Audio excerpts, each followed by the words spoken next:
In Filipino, we refer to this as sirang plaka. Paulit-ulit, wala namang naniniwala sa kanila. The Chinese Coast Guard referred to its actions at sea as, and I quote, reasonable, legal, and professional. They also claimed that a Philippine Coast Guard vessel, and I quote, deliberately crashed into the normal law enforcement of the Chinese Coast Guard boat 21555 in an unprofessional and dangerous way, resulting in a slight scratch, and the responsibility was completely on the Philippines. End of quote. This is standard Chinese disinformation and fake news. As we can see from footage of the incidents yesterday, coming from third-party and independent members of the domestic and international media, including footages which will be shared here today by the Philippine Navy and the Philippine Coast Guard. The Chinese Coast Guard conducted provocative, unilateral, illegal, and unprofessional acts.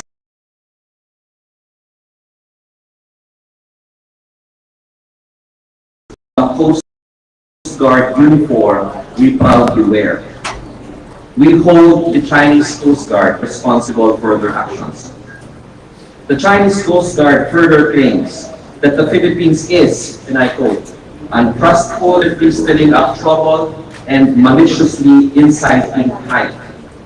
Let me ask them this question. Who is executing the blocking and dangerous maneuvers? Who is deploying water cannons against unarmed ships? Is hurting or causing injury to Filipino personnel professional and legitimate? Who is deliberately blocking our ships in waters for the Philippines, exercises sovereign rights and jurisdiction under international law? Is it the Philippines? No, it is China. It is a China that is deliberately stirring up trouble and maliciously inciting hype, and not the Philippines. We wish to remind the Chinese Coast Guard that when it points a finger at others, there are 3 other fingers pointing back at them. I remember an old proverb that states, before you start pointing fingers, make sure your hands are clean. The Philippines, for its part, continues to act peacefully and responsibly, consistent with international law, particularly UNCLOS and the legally binding 2016 arbitral award. Peace and stability cannot be achieved without due regard for the legitimate, well-established, and legally settled rights of others.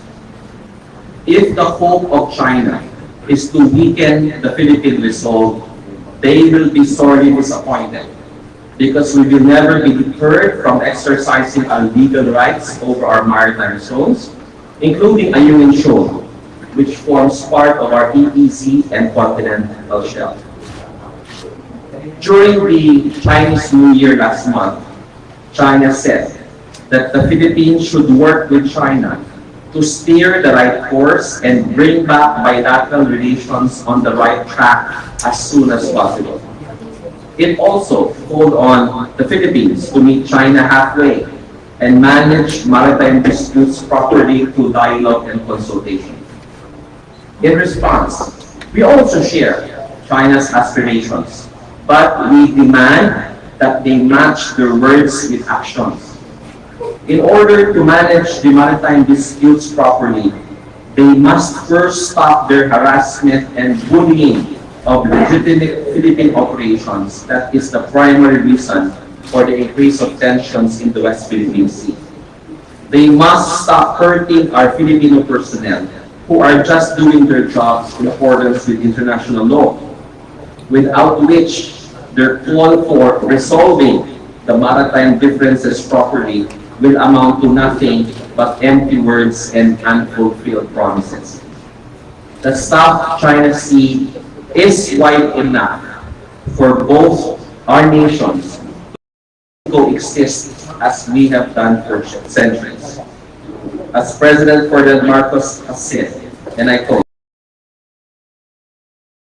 relations with China is mutual respect, cooperation, and unity. Maraming salamat.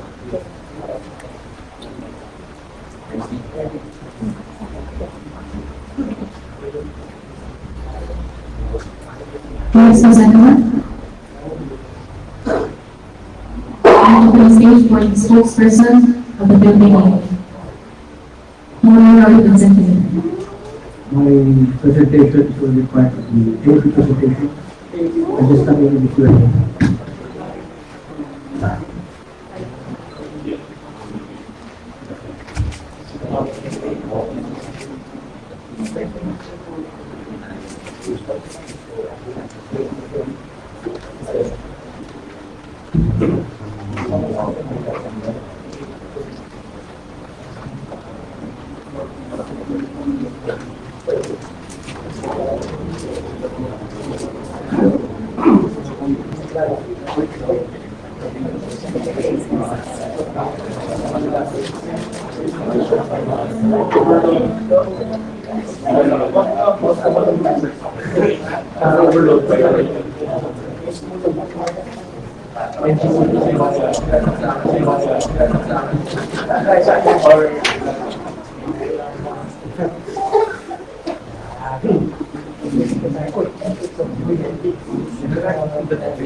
Magandang hapon po sa ating lahat. For the Armed Forces of the Philippines, for our Chief of Staff. Today I will be presenting the situation update on the rotational resolution mission at the Union Shoal from 04 to 06 March of 2020. So this is the statement of the AFP. From the words of our Chief of Staff, General Romeo S. Brown, Jr., the Armed Forces of the Philippines strongly condemns the China Coast Guards and the Chinese maritime militia's latest excessive and unlawful actions against Philippine vessels conducting our routine, rotation, and disciplination of troops in BRP Sierra Madre at a Union Shoal on March 5. We call on the China Coast Guard to act with prudence and be responsible in their actions to prevent miscalculations and accidents that will endanger our people's lives. The AFP commits to sustain the military forces deployed in the West Philippine Sea and maintaining the Philippine presence in our exclusive economic zone. We'd like to give you the details in terms of the war mission. For our primary vessels, we have Onaiza May 1, Onaiza May 4, and for our supporting vessels, we have the BRP Gregorio del Pilar, PS-15, BRP Manuel Alcaraz, PS-16, BRP Sindangan, MRRB 4407, and BRP Cabra, MRRB 4409. In terms of the Chinese flanker vessels, we have from the PLA Navy 3 vessels with bow number 648, 172, and 530 respectively. From the Chinese Coast Guard, we have monitors 5, 5201, 3305, 21555, 21556, and 21551. And for the Chinese maritime militia or the Chinese fishing vessels, we have monitor 18. We'd like to take note that the commander of West Front was actually on board during the relegation. For in terms of the significant events and the incidents during the Royal Mission at LS-57 in a usual from the period 4 to 6 March 2020.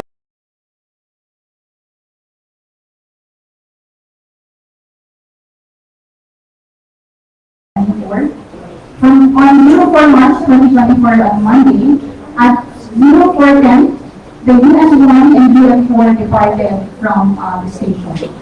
And on 05 March of 2024 Tuesday, at 03:26, there were several radio challenges from the Chinese Coast Guard that occurred. On 05:05, the response of from our end, from DRT Cabra, was the China Coast Guard. This is PSG vessel DRT Cabra 4409, conducting routine maritime patrol within the Philippine exclusive economic zone. We are proceeding to our plan B. Stay clear to our passage in accordance to collision regulations. And at 5:48, same day, the UN-4 was blocked by 4 CCGs and 3 Chinese fishing vessels accordingly.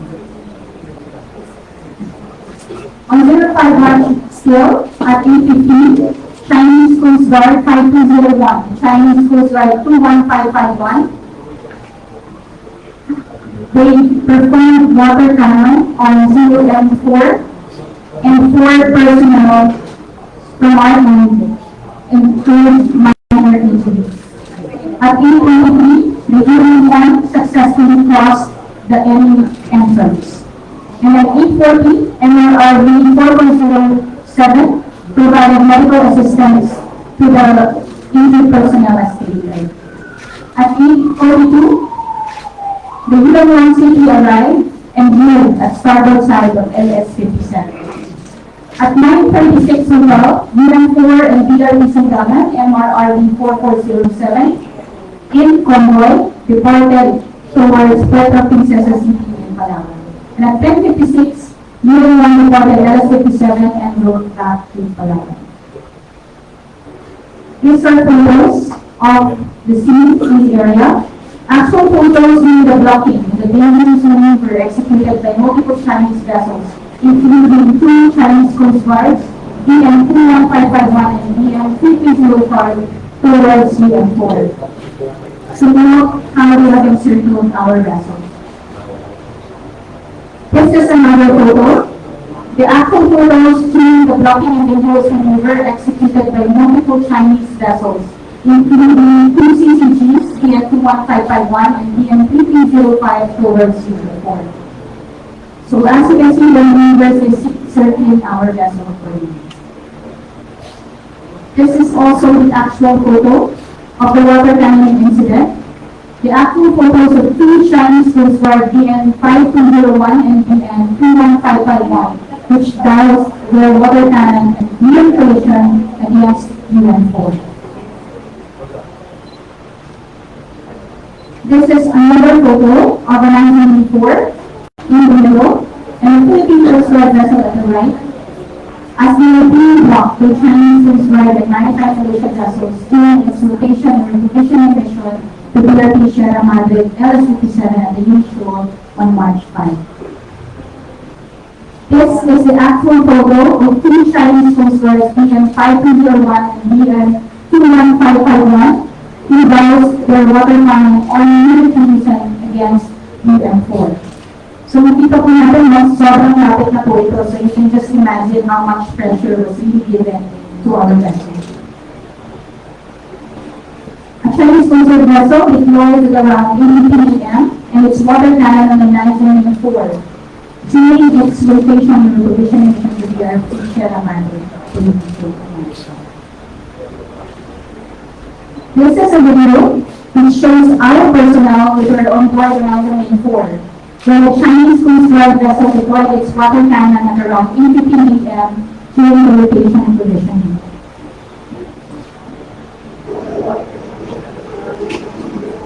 So dito po natin makikita how our windshield goes to the pressure of the water cannons.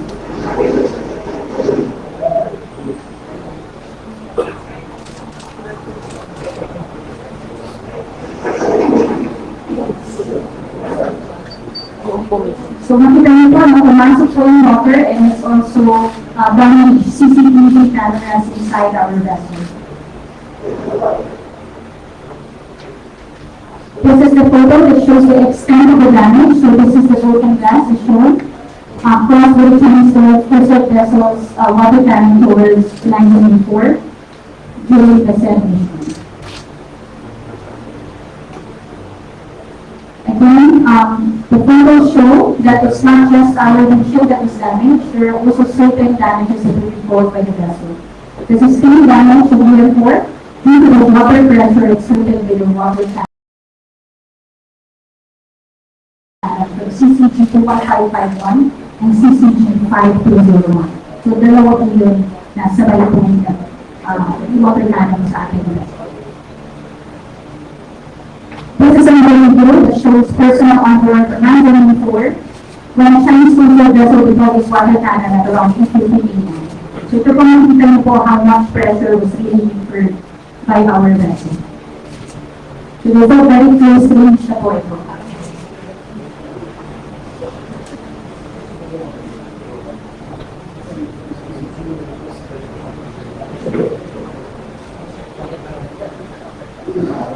And this is another video that shows how two Chinese coastal vessels simultaneously sprayed water cannon to the 911 tour at around 8:15 a.m.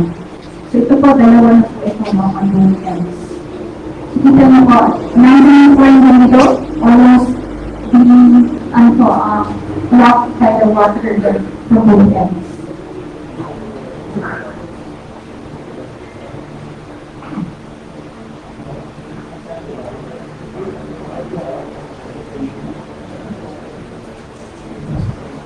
So that's about it for the updates in terms of the armed forces of the Philippines. Thanks, Sam.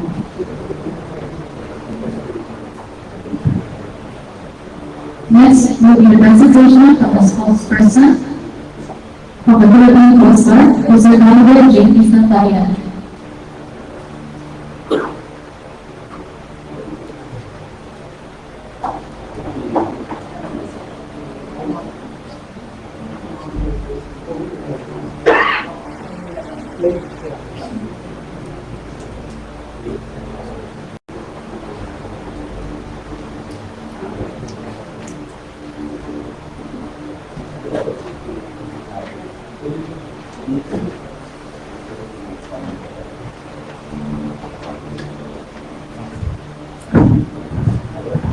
Magandang umaga po sa inyong lahat. I would like to apologize dahil nasira po ang kuryente namin. Sa dinami-dami ng panahon, ngayon pa talaga. Kaya po mainit tayo ngayon. Nag-volunteer pa naman ako na ako ang mag-host ng ating press conference. And ganito ako naging kapag-stop nisa. Again, I would like to thank our media friends for attending this press conference. To proceed with my presentation, I would like to highlight the fact that the role of the Philippine Coast Guard in this supply mission is only to support the operation of the armed forces of the Philippines. The role and mission is a mission for the armed forces of the Philippines. In short, it's a military operation. Our role is only to support those supply boats that they're using to conduct the supply operation. On the part of the Philippine Coast Guard, we deployed two Coast Guard vessels, 44-meter, BRP Sindangan, MRP 4407, BRP Cabra, MRP 4409, and then there's supply boats that they are tasked to escort, Eliza Bay 1 and Eliza Bay 4. Just at least to give you an idea of the operational area of this supply operation. The Philippine Coast Guard vessels came from Bulinian Port. That's Point C. That's the southernmost part of Palau. And then the supply boats, it came from Ulugan Bay. So the concept of operation is that the Philippine Coast Guard vessel in Eliza Bay will rendezvous at Point B, which is Sabina Shoal. From Sabina Shoal, with a total distance of around 40 nautical miles, we're going to sail, going west to Ayungin Shore.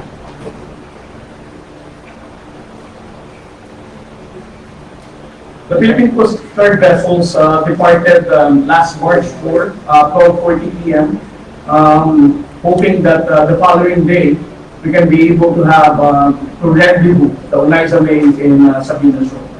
On our way going to Sabina Shoal, the Philippine Coast Guard vessel was able to monitor the presence of a PLA Navy helicopter with the tail number 36.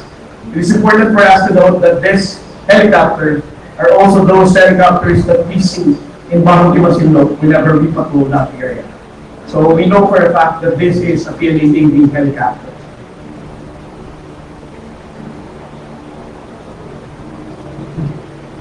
The Philippine Coast Guard vessels and resupply boats arrived at Union Shoal around 2 a.m. And then slowly we went to sail moving towards Union Shoal. As early as 3 a.m., unfortunately we don't have photos and images to show you, but as early as 3 a.m., the Chinese Coast Guard vessels started shadowing the entire supply contingent. And by 5:55, is the only photo that we have during that time, wherein the Chinese Coast Guard vessel 21551 and the Chinese Maritime Militia supported each other to prevent Unaiza Bay 4 from advancing, moving towards Union Shoal. At 5:40 in the morning, we also monitored another Chinese Coast Guard vessels, China Coast Guard vessel 3305 and 2155. They are shadowing MRV 4409 from a certain distance.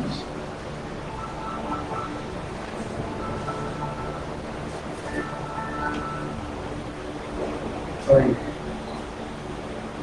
At 6:05 in the morning, at a distance of 13 nautical miles east of Union Shoal, China Coast Guard vessel 3305 blocked MRV 4409 at a distance of only 100 yards.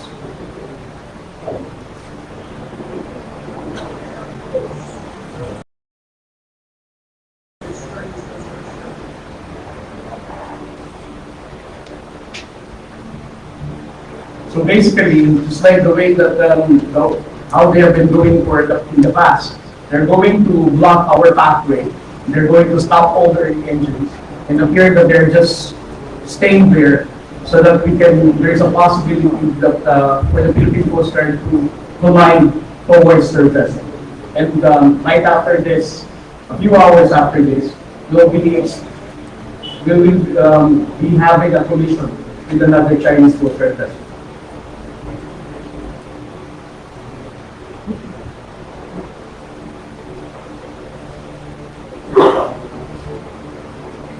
At 6:05 in the morning, 3 Chinese Maritime Militia vessels and Chinese Coast Guard vessel 21556 blocked and shadowed Unaiza Bay 1.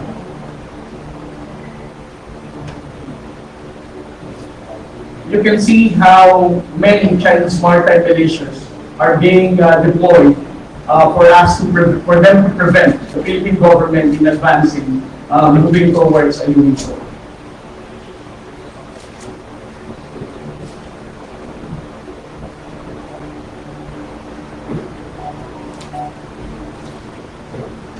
This is another video showing Chinese Maritime Militia vessel blocking MRV 4409. And also disregarding bulwarks because this vessel did not consider the fact that she's actually closing the bow of MRV 4409.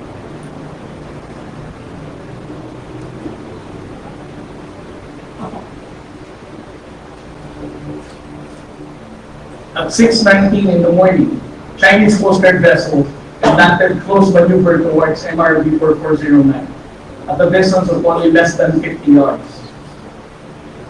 You can just imagine how big this Coast Guard vessel is, and doing such maneuver can actually endanger the safety of the MRV 4409.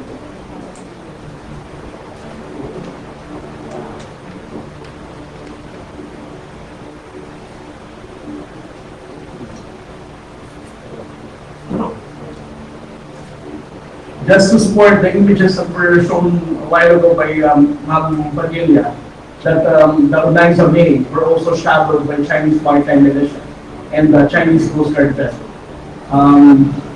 Goes to show that it's not just the Philippine Coast Guard that they are blocking, but even the supply boats to prevent us from carrying out a successful supply operation.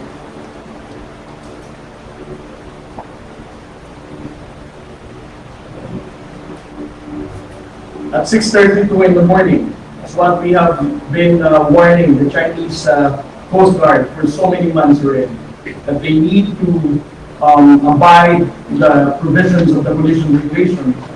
If not, there is a high possibility that collision incident might happen. And in this particular incident, because we have always ensured the seamanship skills of our commanding officer in deploying our vessels in Palawan, particularly in carrying out the supply operations, that he has prevented the impact of collision towards the Chinese Coast Guard 21555.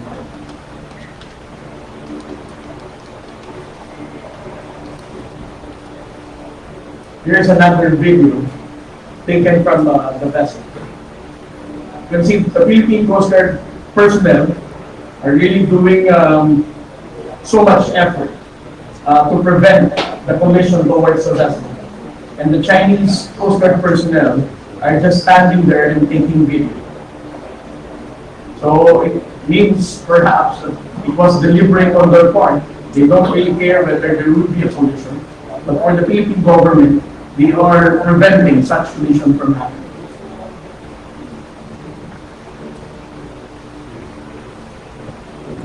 Around 7 in the morning, MRV 4409 was already separated from Onaisa Bay. You know, for every Coast Guard vessel, our concept of operation is that one Coast Guard will escort one Onaisa Bay. And based on our experience for the past so many months already, the concept of operation for the Chinese Coast Guard is for them to separate the Philippine Coast Guard vessel from the supply. In this particular photo, you can see how they can how they corral MRV 4409 for them to separate it from Onaisa Bay 1.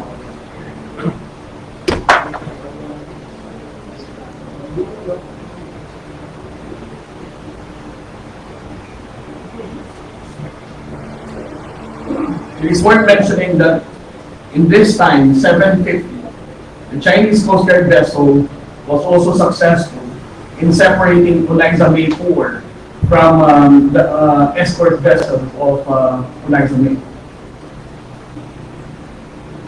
The escort vessel of Onaisa Bay is MRV 4407.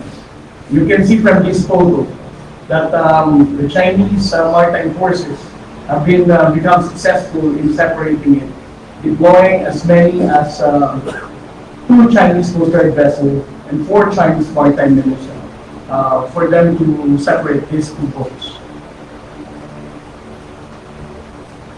As a result of that, Onaisa Bay, when due to her seamanship skills as well, she was able to get out of the situation of being trapped by these Chinese Coast Guard vessels. So from there, she managed to get out of being trapped and decided to sail on her way proceeding to Ayungin shore.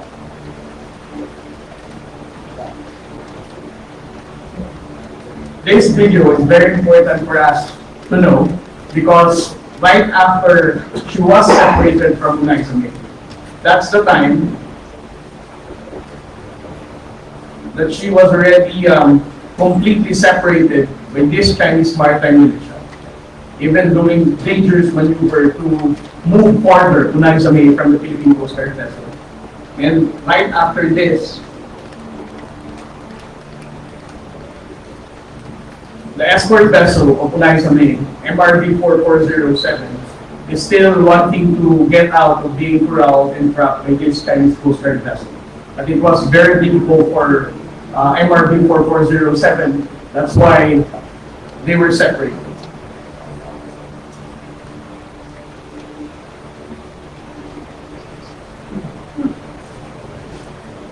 Since they were separated, the Philippine Coast Guard is no longer there to ensure the security and safety of Unaiza May Port. That's why she has to be subject to water cannoning of these two Chinese Coast Guard vessels. Because most of the time, our media friends would always ask, if the Philippine Coast Guard vessel has the duty to escort the Unaiza May, where is the Philippine Coast Guard vessel during this time?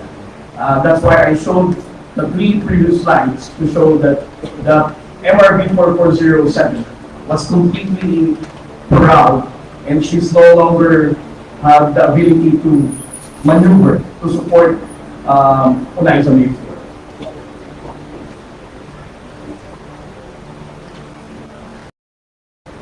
And the water cannoning of 21551 and other Chinese Coast Guard did not stop until 8:50.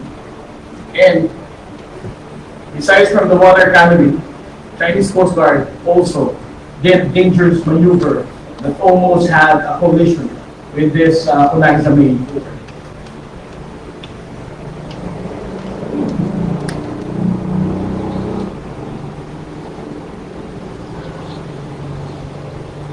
As a result of the water cannoning, which was already narrated by the AFP spokesperson, the Philippine Coast Guard vessels MRV 4407 received a radio call from Unaiza May Port that 4 of the crew have been injured. That's why the Philippine Coast Guard launched a rigid hull inflatable boat to provide medical assistance to those injured personnel. Around 7:52 in the morning, Unaiza May 1 was the only successful resupply boat that entered the lagoon of Unaiza May. It is also worth mentioning that despite of the damage that Unaiza May has sustained because of the water cannoning and the near collision, and they know for a fact that the Unaiza May have also injured personnel on board, the Chinese Coast Guard still never hesitated to launch their own rigid hull inflatable boat or their patrol boat coming from 21551 and circle around Unaiza May Port, trying to document as if we are the ones doing illegal activities in our own exclusive economic zone. Around 9:56 in the morning, Unaiza May 4 has decided to abort the mission proceeding by Union Show, but to proceed back to Ulugan Bay, and it was escorted by DRPC now. At 12:50 in the afternoon, Unaiza May 1 already exited the Union Show, and as you can see from the photo, she was still being shadowed by Chinese maritime militia vessels. At 7:30 in the morning of 6, I think that's most. But these are the Chinese Coast Guard vessels that actively blocked, conducted dangerous maneuver and dangerous tactics as we carry out these resupply operations in Indonesia. Chinese Coast Guard vessel 3305, 5201, and the 2150 series 21551, 21555, and 21556. These are also the notorious and active Chinese maritime militia that actively supported the blocking and dangerous maneuver of the Chinese Coast Guard vessels.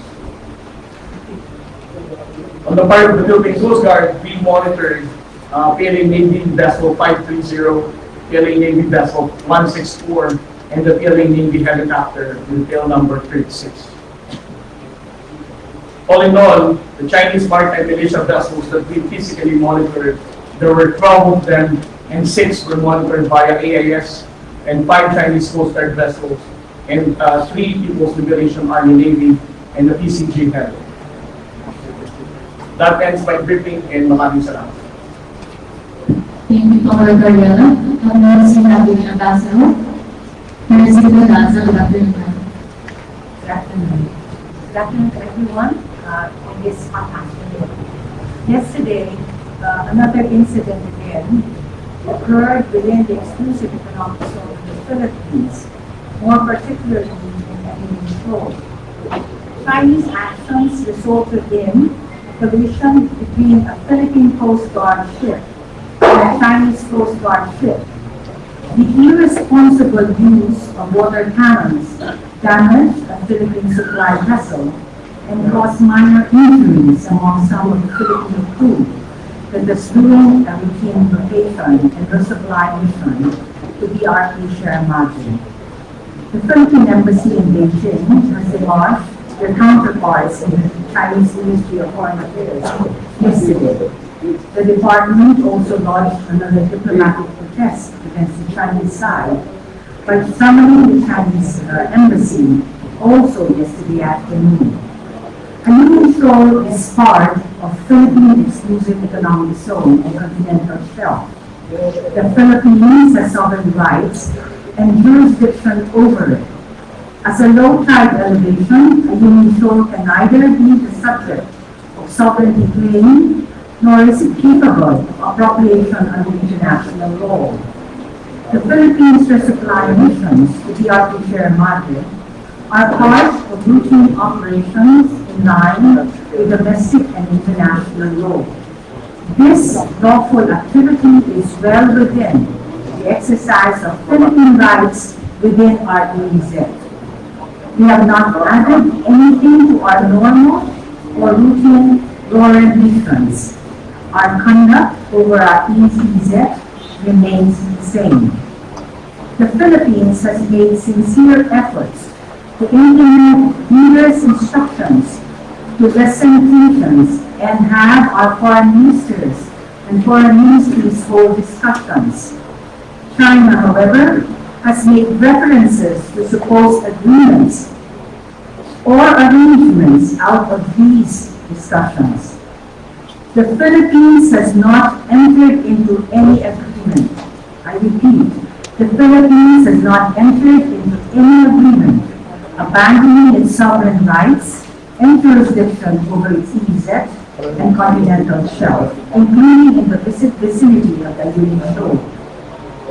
China's unlawful exercise of maritime law enforcement powers, interference with Philippine rotation and resupply missions, or any other activity that infringes upon Philippine sovereign rights and jurisdiction in the Aminin Shoal are violations of international law, particularly the UN Convention on the Law of the Sea. We continue to call on China to cease and resist promptly undertaking actions that violate Philippine sovereignty, sovereign rights and jurisdiction in the West Philippine Sea, and undermine the mutual trust and confidence that should underpin bilateral relations. We thank the international community for their continued expression of support to the Philippines and the defense of the international order based on international law. The Department of Foreign Affairs of the Republic of the Philippines remains committed to pursue its standard of protecting and upholding the Philippine legal maritime entitlements in the West Philippine Sea. Thank you for your attention. Thank you, Madam. That closes all the presentation from our resource persons. At this moment, we will be opening the floor for questions from our dear friends. Once again, I would like to remind everyone that there will be only one question per media agency. We have here from our business.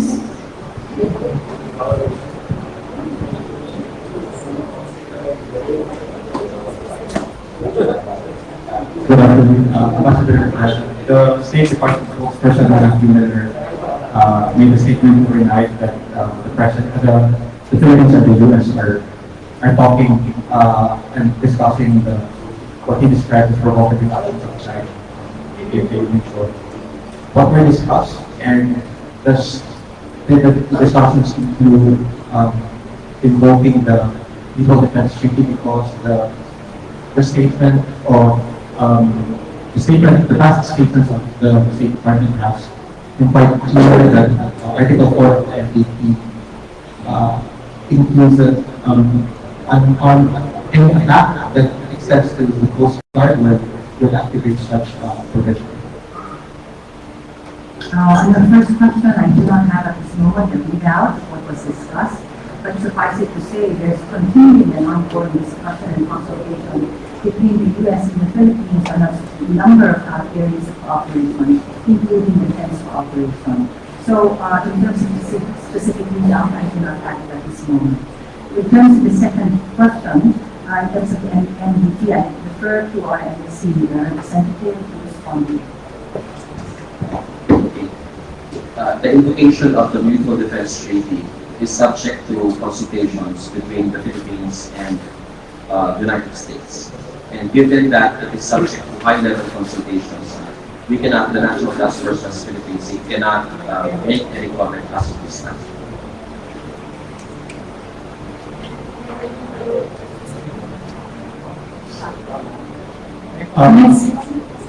What's the scope of the consultations, and is there, or what are the ways forward that you are looking at in terms of more concrete support perhaps on the part of the U.S. based on the incident that happened in the U.S. Philippines? I'll get back to you on your question as soon as I get more information. Next we have from the FPUs. In reference to the statement by the State Department mentioned by my colleague, it refers to 4 injured service personnel. I wanted to know, and the military spokeswoman referred to these 4 injured people as personnel from our side. I wanted to know from which service they belong. Are they alien? Yes, our operations there, the rotation resupply is a military operations, our Coast Guard said. We are conducting routine morale and welfare activities. So our troops are stationed in unusual, so we have to give them permissions. And thus, our personnel will be part of the crew of the vessels that were involved. Meaning our military, Philippine military. Yes, Philippines. As to the composition of the cruiser, we cannot divulge the for operational. One follow-up question. As a follow-up to that, since we have had this resupply missions, we've had them forever, like forever. We're not publicizing them before, because we had a different strategy. Could you tell us how many service personnel have become casualties of this Chinese? Some of them it's the first time that we have minor injuries that were reported during these missions. But as I said, we cannot divulge how many are in composition of everything. There was a laser attack. Yes, but there was no intending, like, these ones are minor injuries, the ones were temporary blindness. So when we say 6 injured since then? It depends on the answer. It wasn't too clear as this is a lasting impact on this. I think we have a statement here from Honorable that.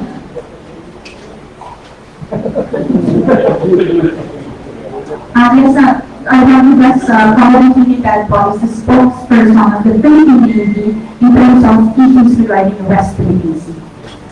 Yes, your question was on the 4 Navy reports of the injury, or the minor injuries. So far, these are the only casualties or injuries we have incurred in all our missions in the West Philippine Sea for the Philippine Navy. And I believe it was within the forces.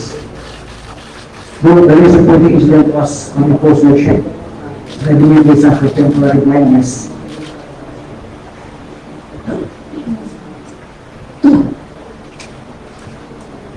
Next we have Major A. News. Again, sir, 1 question and 1 follow-up question. Good afternoon, gentlemen, Ambassador. Based on the discussions we know that while all of these very aggressive maneuvers by the Chinese were ongoing, sir, ginawa tayong Navy ships na naka-standby sa tabi. Anong threshold? Kailan silang makikialam? Kailan silang sasabihin nila ang mga kapwa Pilipino na ginigilid in the future? So, is there a protocol in place? Because people might be asking, andun yung mapapagting ba, but they don't want to do anything. Sir? Yes, there are protocols in place before the rules of engagement. This governs the actions of the Navy and the armed forces, depending on the situation as they escalate. The Commander of Western Command was employed in 1984. He was there to supervise all of this tactical action. It could have strategic implications. So when the stakes are high, our senior commanders have a hands-on approach to naval and military operations. We had the call when to bring in the gray ship and the Navy ships.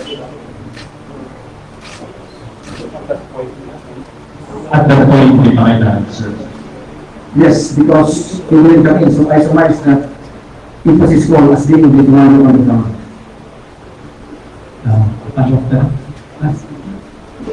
Sorry, point two.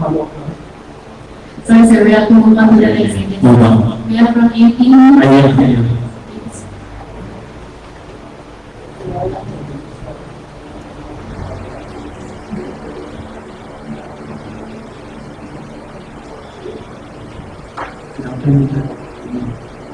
For Ambassador Dasa, on last February 17, representatives of China and the Philippines met in Shanghai and forged an understanding or an agreement to lower tensions and some called it to de-escalate. In light of what happened yesterday, is this understanding or agreement still on the table? And if it's still on the table, what's the rationale for holding on to a policy or agreement that continues to result in, damages to Philippine ships and injuries to Filipino crew members? I would like to repeat, relative to both the Shanghai and others, and I see also mentioned that there are agreements. The Philippines is not entered into any agreement that will relinquish or abandon our sovereign rights and jurisdiction over EEZ and continental shelf, including Philippine shoal. There's also no temporary special arrangement existing between the Philippines and China with regard to Philippine shoal. So this narrative keeps on repeated that we made promises and that we broken promises. We entered arrangements and that we actually are not following the agreements. So we're saying clearly that we have not entered into any agreement that will abandon our sovereign rights and jurisdiction with our citizens. But what they need to know is after the Shanghai, during the Shanghai meeting of January 17, clearly the two parties agreed that we have to only deal with incidents in the South China Sea and that we have to go through this in diplomacy. Second, that also that there should be efforts on both parts, from both sides, to reduce tensions in the area. And that we believe that continuous dialogue is important to keep peace and stability at the sea. And if you note in a press statement that was released after, we made mention that we were looking into upgrading the communication mechanism between the two sides. So if on the just three scores alone, I don't think the Philippines has actually been remiss in continuing to pursue diplomacy and dialogue, and in terms of setting all efforts necessary to reduce tension in the South China Sea. So in terms of your latter question, I think it becomes more important, at least from our perspective, to continue to talk and dialogue with them, and to see where we can meet and actually have common grounds. But the President has always been very clear, relative to our territory, we will not actually relinquish or abandon our territory. Not one inch is actually relatively quoted. So this is something that we are pursuing, but at the same time, we will not also stop in terms of continuous dialogue, because what other options would be available from the department's perspective? Commodore Trinidad, Admiral Carlos, a senior Navy official, was in UN forum, and that was hit, and then it was damaged, and there were 4 injuries. Can you tell us, why is it necessary for a senior Navy official to be in that ship? And how did that, what happened affect the mindset of the military? And additionally, for the first time now, we are hearing that Philippine Navy ships were in the area, and PLA Navy ships were also there. What's the implication at least to possible, miscalculations when great ships are present in one area of adversarial situation? Allow me first to state that Horizon 1, 2, 3, and 4 are Navy contracted ships. In running the operation, the supply, we have a command and control team on the bridge of Horizon. The bridge is the center of one activity when the ship is underway. The commander of Western Command was on the bridge of Horizon 4.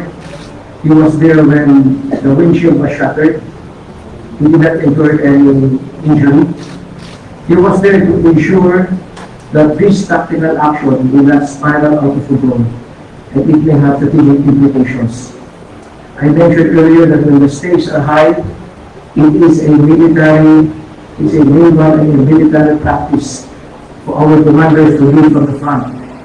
Not only are you increasing the morale of the men, but you would like to be assured that in case of any untoward incident, it will not spiral out of control.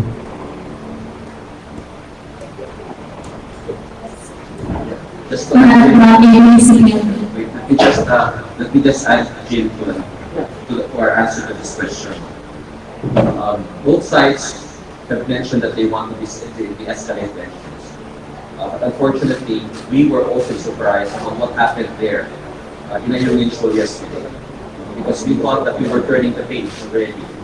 So our call really is for the Chinese government to match their words with actions. Because they say they want to meet us halfway, they say they want a win-win solution, they say they want to steer a new course for Philippine and Chinese bilateral relations and resolve this matter of maritime issues in a peaceful manner. But we need to see these words translated into actions on the ground. But this, of course, will not stop the Philippines from continuing engaging with China. As the President has said repeatedly, even in the face of aggression and provocation, we'll have to engage and continue to talk to the PRC. So we are not closing our doors.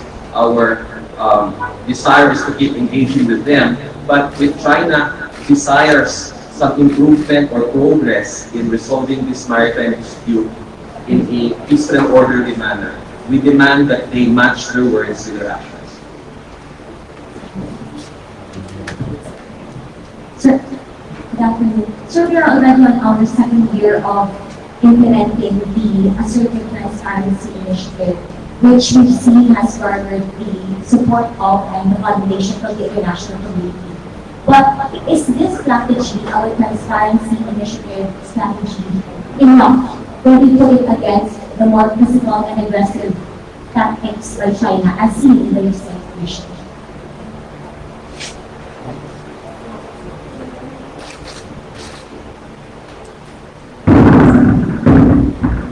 Well, the first of all, we don't call it assertive transparency.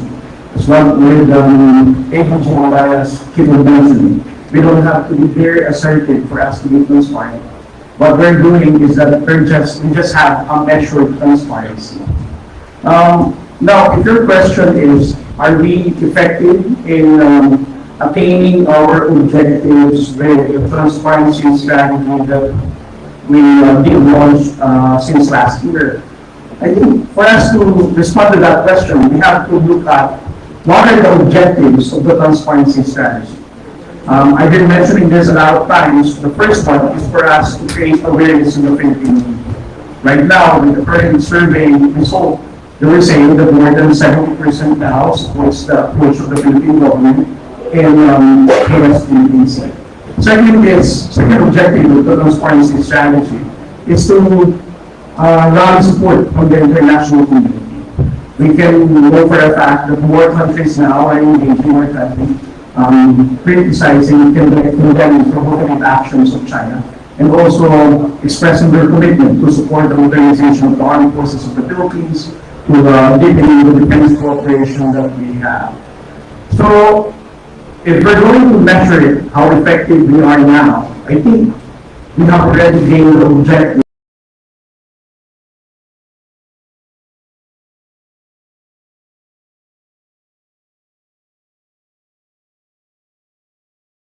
achieve the objectives and accomplish it well. But if we're going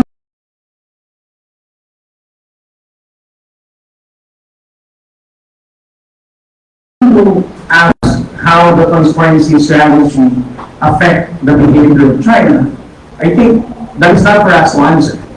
Definitely, nobody would really say that whatever strategy you're going to carry out, whether diplomatic, whether you talk to them or whatever, and choose to abide with international law and ensure the status quo and maintain the global order that we are enjoying.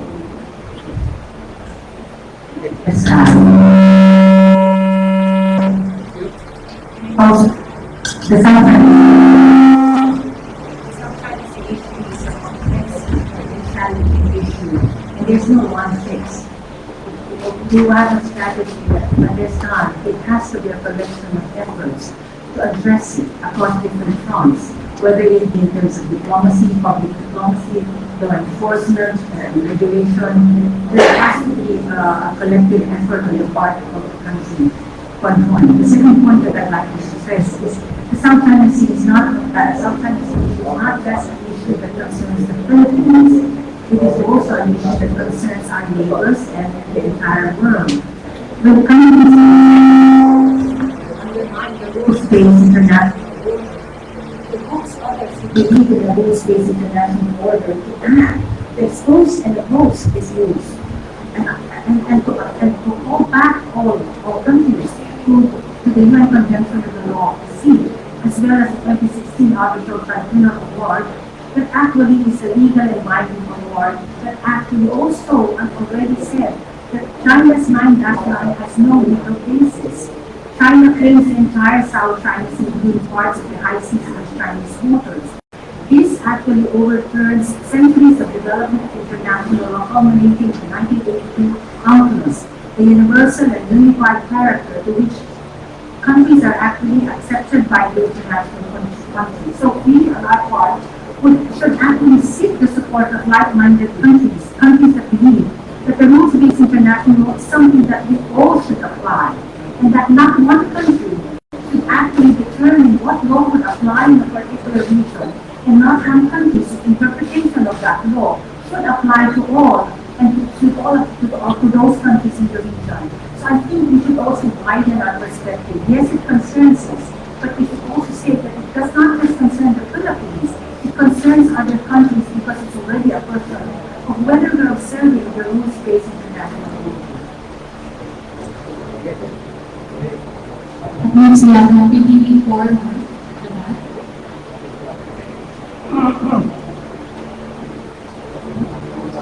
To further question in the AFP can answer regarding the post the US as mobile LCS-26. Do they have any role on the recent drawing mission? Kasi nakita daw po yung US as Navy ship last Monday near the vicinity of Sabina Shore. We have to take into consideration that this happened in the Philippines right now, EEZ. So they are actually, these are open waters. So they are exercising their right towards freedom of navigation. So their presence there could mean that they were there for any reason that deemed necessary for them. Next, we have from IBC News. Good afternoon, officials. Earl Gomez, ITC News 13. Yung sa akin lang po, kailan I covered former Associate Justice of Supreme Court, Antonio Carter. Nasabi niya na ang China nga daw ay nagkakaroon ng PR war or they try to win the West Philippine Sea without firing a single bullet by misinformation and disinformation. And evidently po under the published in the Foreign Ministry's spokesperson site ng China, they call Philippines as the one who was defined or bordered by treaties. And sinabi rin po nila on their word, the Philippines arbitrarily went beyond its territorial scope to set up the so-called Calayan Island Group, which is violated China's territorial sovereignty. This is illegal, null, and void. Ano po reaction natin sa pilit nilang pagsasabing null and void ng ating 2016 claim na nalulog tayo sa sariling territory? China has a lot of narratives, and we really have to be very careful. Because if we mount it and we give them the platform to actually present their narratives, more people will believe in it. And that's the reason why the government is earnestly trying to present its position. And that's the reason why the National Task Force has actually come and trying to present the perspective relative to what happens in the South China Sea. I'll give you one narrative. They keep on debunking the award, the arbitral award. And they say that the arbitral award is supposed to, because their claim is based on historic rights. They keep on saying that they own the waters because of historic rights. But the award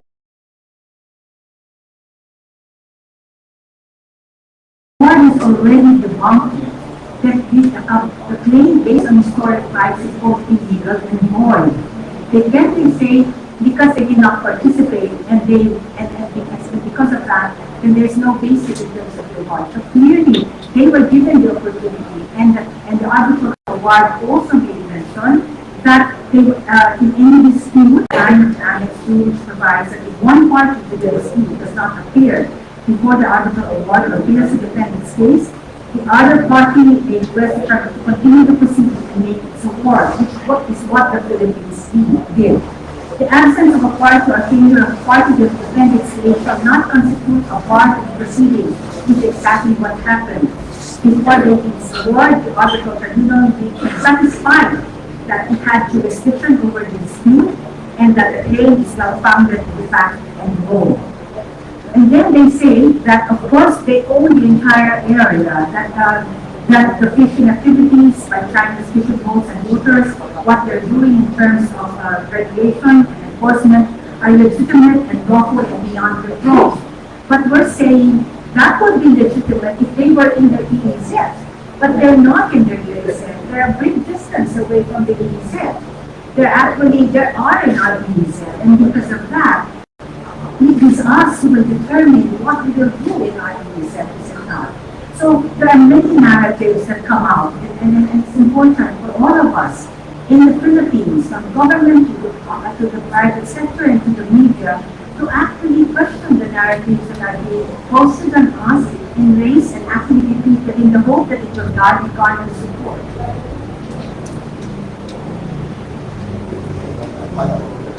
One follow-up question, sir. Following that up po, in the words of former Justice Cartier, irrelevance na ako sa disinformation na ginagamit ng China against us. Sinabi nila, the only choice we have the support of the world because we have the arbitral award. If we can convince our allies to lobby for us, specifically in UN, China should be condemned from statement lang po natin.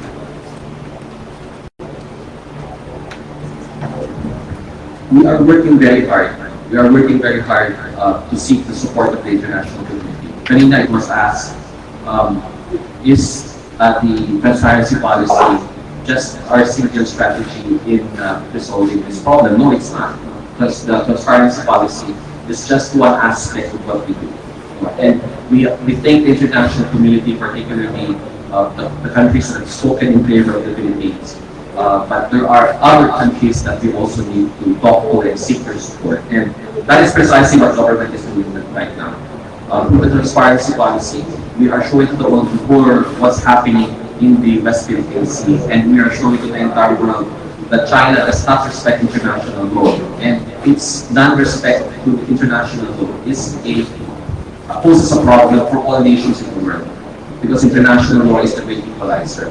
So yes, in answer to your question, as mentioned by Justice Scarpio, it's important for the Philippines to keep on engaging other nations so we can get more nations to support us in our fight for the West Philippines.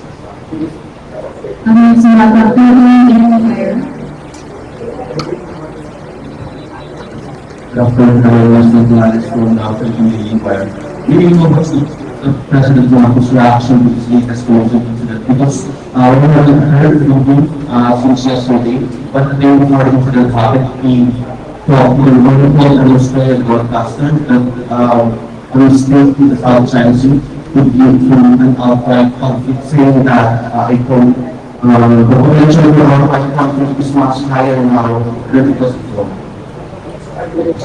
The National Security Advisor is with the President right now in Australia, and since he's there, he has regularly updated the President of everything that's happening in the West Philippines. So there is media together with the President in Melbourne, and I think they will have an opportunity to ask the President directly on what his reaction is to this incident. We cannot speak for the President, but I think the media will have that opportunity, especially those who are part of the Malacanang press stories in Australia, to ask that President directly to him. But let me assure everyone that the President has been apprised by the NSA personally on what is happening and what has happened in the West Philippines. Next, we have an inquirer, Garnet.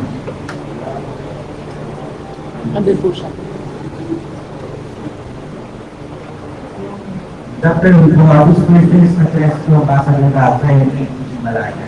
We understand that the NPT is still stopping consultation, but may we ask if it's possible in the future of the NPT stopping discuss between Manila and Washington after this incident?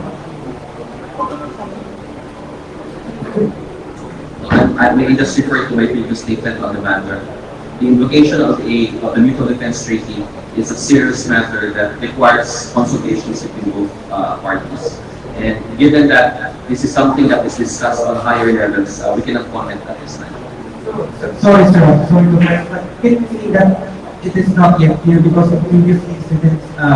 You said that the NPT could not be OPM, but what's different this time?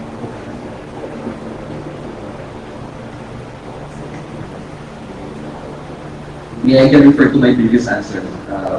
This is a very sensitive matter, and I think this matter is better addressed by higher authorities. Suffice it to say that consultations are being conducted between the Philippines and the United States over this issue. Thank you. Thank you, sir. Please, we have from Global News.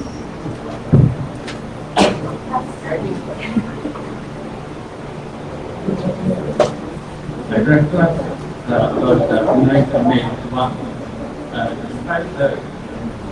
while the 1984 was by both the agency and also by state, another name conflict was the private and public sanity. So this and how do you analyze the reason why United States was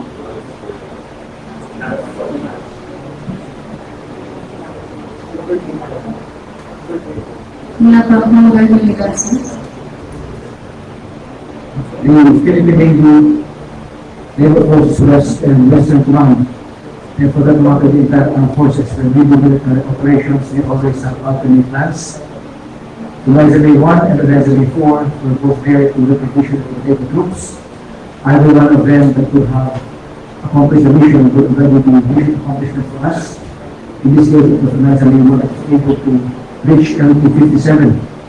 So we will say that the repositioning of the rotation troops was a successful mission. As to any analysis, we guess to this with mind why they will not keep the water down.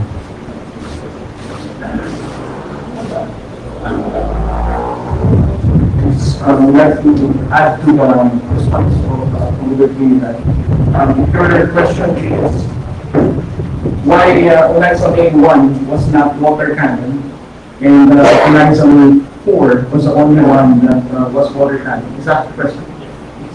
So, on our part, for the Philippine Coast Guard, since we were tasked to escort the Eliza the only main reason is that it's a random thing. Philippine Coast Guard in the Lanzani was not really selective. We believe that it's not clearly pinpointed by the Chinese that we're going to water cannon to go to Lanzani 4, and this time we're going to allow Lanzani 1. With the dangerous maneuver that they're doing and dangerous blocking of the Coast Guard vessels and their supply boats. It just so happened that for this particular operation, it was only to Lanzani 1 that we're able to outmaneuver the Chinese Coast Guard and the Chinese Maritime Militia. And it is unfortunate that Lanzani 4 became a target for the Chinese Coast Guard for a water cannon attack. Do you think that, Yeah, we need to one follow-up question on this. do you think that Chinese side knew that the Vietcong commander was involved in 1994? I could not speculate on whether they knew. He was on board, hence the water cannon attack on the Lanzani 4. I could not speculate on that. Again, I would like to amplify my response to your second question, that it is not clearly pinpointed which vessel that they're going to water cannon. It is just a result of the dangerous maneuver and outmaneuvering of the Mexicans. Thank you, sir. Next, we have PG Press. At the back. Thank you. Hi, good afternoon. I'm Joanna Bayan from GT Press. My first question po addressed to Commander Cariela. Sir, the collisions are getting more and more frequent. Do you think these collisions are deliberate? And do you think it's now the new strategy of China to, destroy the ships of the Philippines so that there will be downtime and there's nothing to, or at least very limit the use of these boats in patrolling the West Philippines Sea? Well, I don't want to speculate about the strategy of China in countering our supply operation, but here's one thing is certain. For the past so many months, we have been already warning the Chinese Coast Guard that they need to abide with the regulations and also to adhere to all of these provisions to prevent such accident from happening. And unfortunately, they have been still doing this, doing dangerous maneuver blocking operation, which resulted to this kind of accident. So I don't want to speculate that this is their strategy now to destroy our supply boats, as what they're probably mentioning. So again, we still don't know their specific strategy, whether it is really their plan, or they are just completely doing whatever they're doing since we started the supply operation. My second question po is addressed to ADG Malaga. Sir, you mentioned po kanina that the Philippines is going to talk to other countries to seek support from other countries that haven't, expressed outright support to the Philippines on the West Philippine Sea issue. What are these countries po, and how would you assess the support of the international community to the Philippines on this issue? I was just reacting to the comment on Justice Garfield that it's important for the Philippines to secure international support. And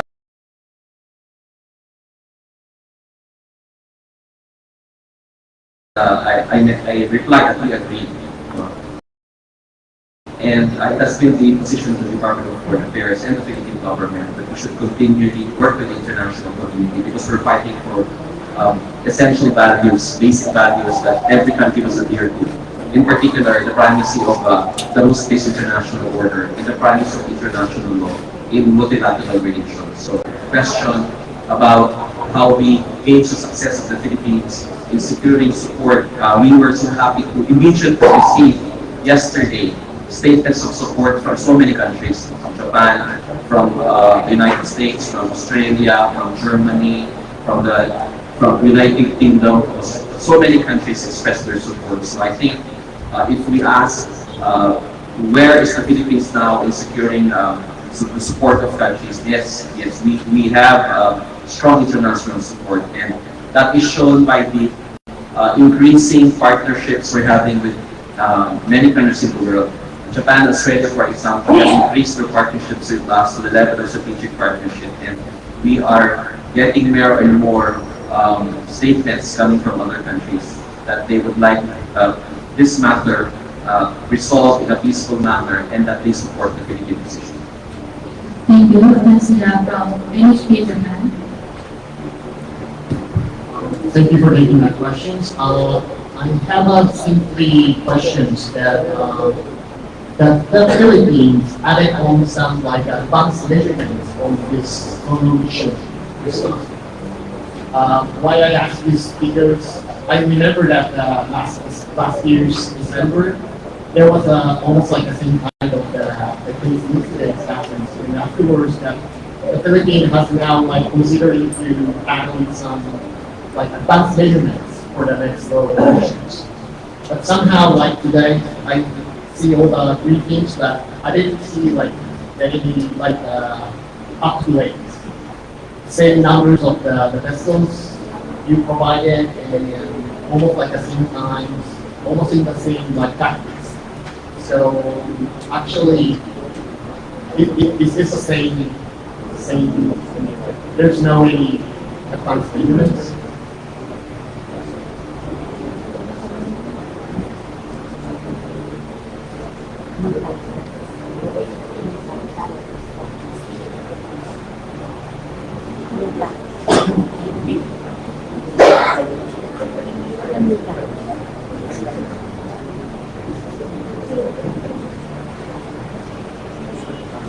You're asking about any changes or advanced measures applied to this particular mission.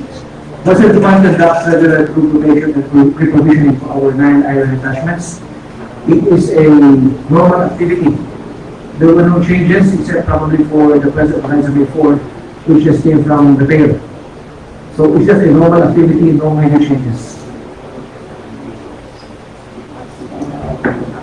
I will add to that it's not just this feature that we are doing regular royal operations. All of our features and islands, we do regular royal operations. It's the same the whole time. It's a regular thing for the armed forces of the Philippines. Next we have from Cyrus. Hello, sirs and madams. Thank you, News Agency from Taiwan. I'm wondering because we read about the president said that the Philippines will push back if its sovereign rights is ignored on the West Philippine Sea. And now we are seeing 4 military personnel got minor injuries during the incident. So I don't know if we are discussing some kind of measures or different strategies to further next or following missions so we can change this kind of escalating situation. Thank you.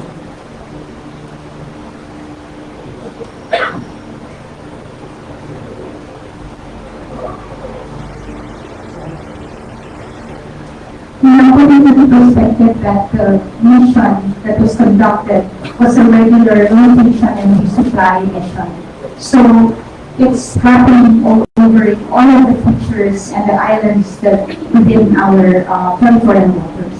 So we are there, the Armed Forces of the Philippines will continue to resupply and conduct morale welfare activities to all of our troops in the different features.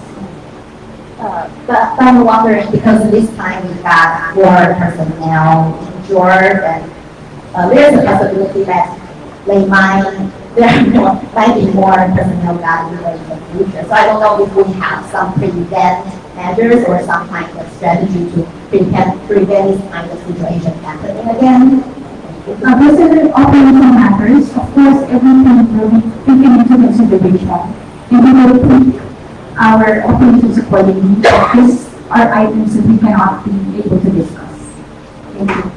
Next we have from NHK Philippines. Good afternoon, Selena Monte from NHK.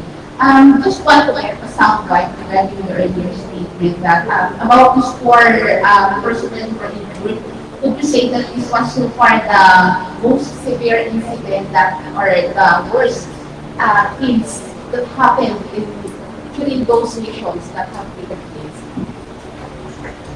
Well, if you remember, there was this incident last year involving the Philippine Coast Guard, wherein there were a military grade laser was pointed at the Philippine Coast Guard vessel, which led to the temporary blindness of 2 of our personnel.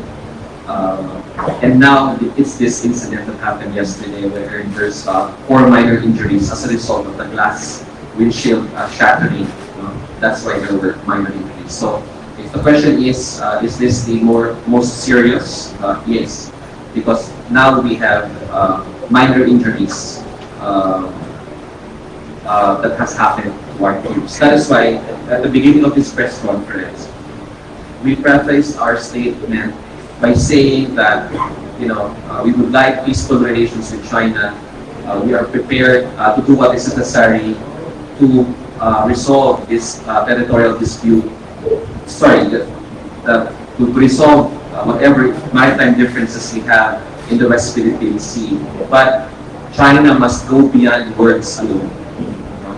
They must back up their words with concrete action, because it is important for both countries to turn the page insofar as our routinary missions to Ayungin is concerned.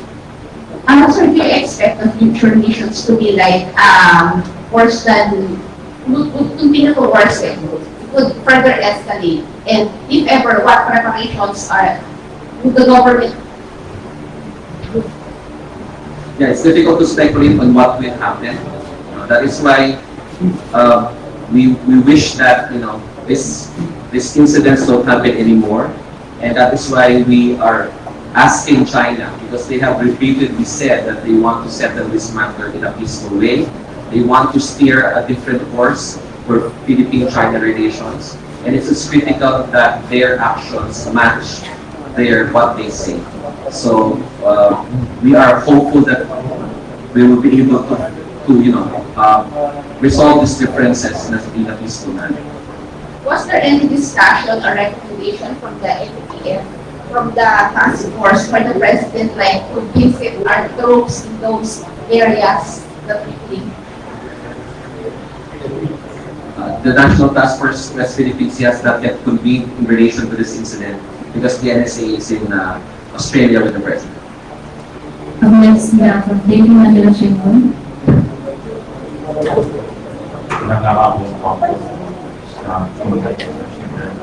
So now China's aggressive actions are worsening. And so do you want any physical support, not verbal, not only verbal support, from your allies such as US, Australia, and Japan regarding voting?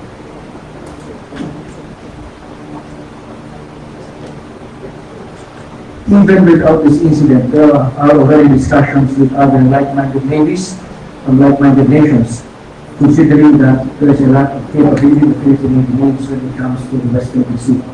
So we will have to elaborate on what just recently transpired for the support from other countries to come in. I would like to add to that, we also have different alliances with like-minded nations, and we also hope that these MOUs escalate towards PFAs. One follow-up.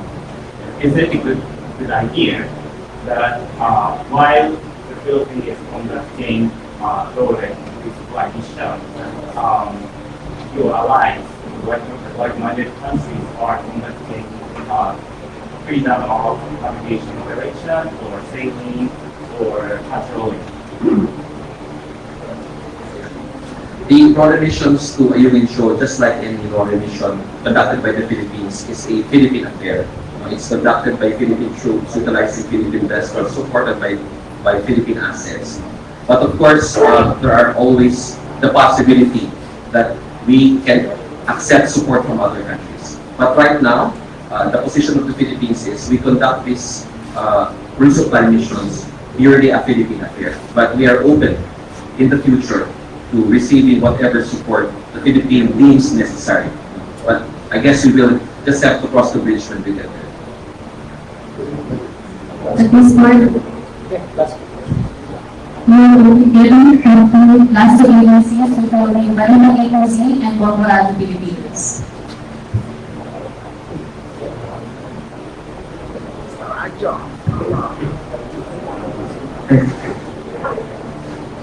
Good afternoon. Especially the foreign ambassador that Ambassador, nag-check na po ng Thailand yung diplomatic process na nangyari ng Pilipinas in connection doon sa water cannon incident kahapon. We would like to know your take on that kasi ang sabi nila tuloy pa rin nila yung pag-water cannon sa mga kuwag ng Pilipinas doon sa yun. So, is that not tuloy po yung information? What you're saying is that they're going to continue water cannon against us to be serious. But I don't know, I have not read what you said. But I think importantly, we launch a protest and it's expected that they will also come up with their decision. But the important thing is for us to explain exactly what happened in RTZ and why we think it's significant for us. It's serious enough for us to tell China to please cease and desist in actions that are violative of the international law. That could raise not only property, not only vessels, but also the possible injury in terms of personnel. Follow-up question. Ano po ba yung diplomatic process na inaari ng Pilipinas sa China? And is there any other alternative legal remedies na di ba tulong sa article na minahawag ng Pilipinas para mag-update yung tutulangan sa water cannon? Okay, in terms of figures, as of end of February, there were about 9 for the year 2024 protests that have actually been issued. But if you count the protests also in terms of the summary, that makes it 10. So in terms of under the president, it's 142 in total since he issued. Now, yes, protest comes in different forms. Maraming klaseng protesta. Protesta in terms of one, pwede mo tawagan at sabihin na hindi tama yung ginagawa mo. Pangalawa, pwede mo sabihin na magsulat ka based on the terms of session not verbal. You can also actually someone who is a public undertaking. So maraming possibility in terms of protest.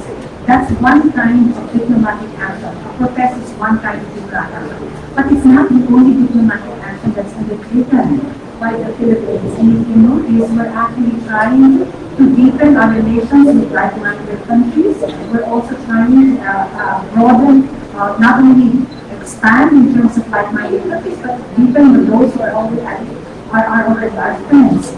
That's second. The third is in terms of the regional order. We've actually continued to work with ASEAN so that there will be an early completion with the other conflict. So maraming diplomatic action na nangyari. And for example, what happened in terms of the visit in Australia, the president had witnessed the signing of 3 very important agreements. That's another diplomatic action where we are actually trying to go beyond protest. We're trying to see how we can actually deepen partnership with other countries. And here, in response to your question, many times when we actually engage with other countries, it's not because we're pointing a finger at another country. It's because there are certain needs that the country needs, and that we're trying to see how other countries can actually support us in the process.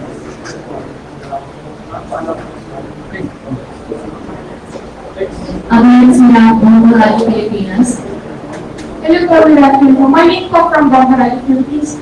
Kaya ko mag-retribute po, may konting clarifications lang po ako about po doon sa ano po yung mga grounds natin para masabi natin dapat at hindi pa dapat umaksyon yung Philippine Navy sa pagkakala itong klaseng incident sa Western Pacific. Kaya po ngayon, may apat po mga nasaktan yung usang issue.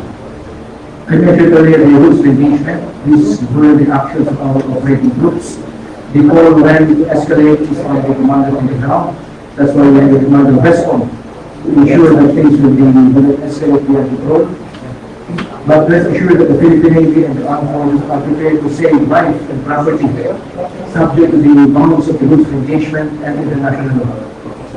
Sir, to be specific po, ano po ba talaga yung ating parang pamantayan para malaman kung kailan talaga dapat tayo pumasok doon? Kasi may mga nasasaktan na po sa ginagawa ko na siya. Yes, yun naman ay napapaloob sa rules of engagement and when to escalate or de-escalate. And the whole is left in the diplomatic matter. Last question na lang po on my part. Rolling with one question. Thank you, ma'am. And at this moment, sir, we are going to close our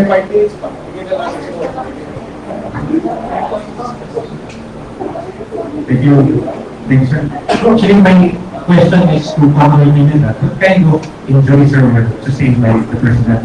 Because they were described as minor. What exactly are they? And to ADG Malay, you mentioned that consultations are ongoing on that MDB. Are these consultations triggered by what happened yesterday? Or are these part of ongoing consultations between the two? Please separate minor cuts. Minor cuts. Minor cuts.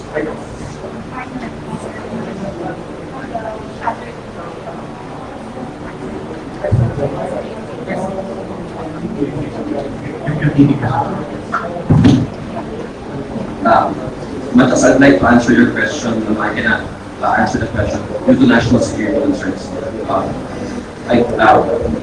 Suffice it to say that these matters are very sensitive, therefore we would rather not make a comment at this time. Just a quick comment. Master asked us this question during the ASEAN, the Australian Special Summit came up with a statement, and the statement read that we encourage all countries to avoid any unilateral actions that endanger peace, security, and stability in the region, particularly in the South side. During the meeting and in the repeated, the president made interventions that raised the incident that happened in Indonesia. How does the Philippines view this kind of statement being incorporated in the statement following the summit? I don't have the read out yet in terms of the visit. Suffice it to say, and that's when earlier, safe to assume that the South China Sea issue is exactly something that will be raised. And in terms of the discussion, whether specific incidents were actually discussed in this. last one question, sir, from AFP News. Ambassador, yesterday we summoned the deputy chief of mission of the Chinese embassy. I was wondering why we did not summon the ambassador. So, is there any symbolism to be read in there? Do we still recognize him, the ambassador? And we sent him home, that's why he wasn't there yesterday. I don't know the whereabouts of the ambassador. I think we should check the embassy relative to the whereabouts and his activities. But I think the one important thing is not the deputy chief of mission was in the immediate way. He was at the best response to the thing, was the best response to the thing. The important thing is, I believe, that we protested. And that it was received, and that it was also echoed in our post-engagement. So that I think is important. We didn't let it go, we didn't wait. The incident happened in March 5, and we acted on it. So I think that's the way to go. I'm not in the position to act on I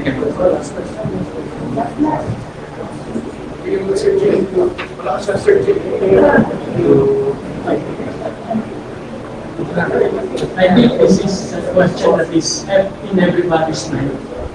Just to be clear with China, just to be clear with the forces of the AFP and all the actors that are involved in the South China Sea. Can you just generally tell us what is the threshold, what is the red line that China cannot cross so that you would, if they cross it, you would elevate your actions to a higher level of response? So China will be clearly what would trigger you, what would trigger the Philippines to take a stronger action diplomatically or otherwise?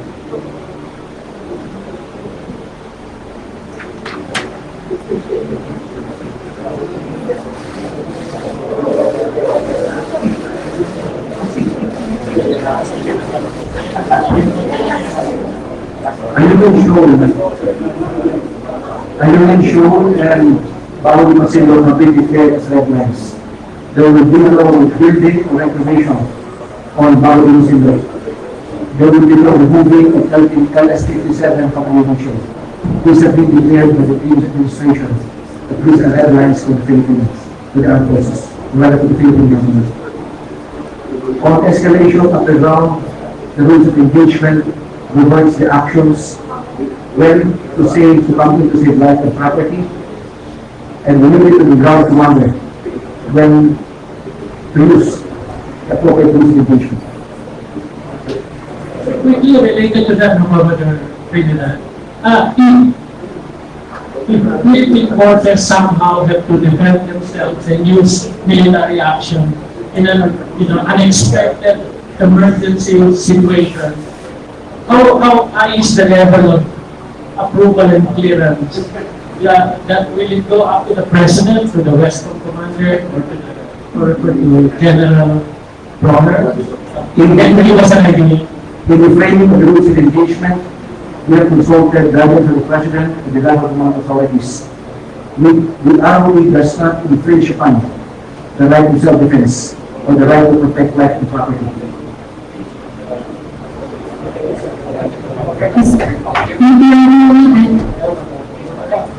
Press conference, or resource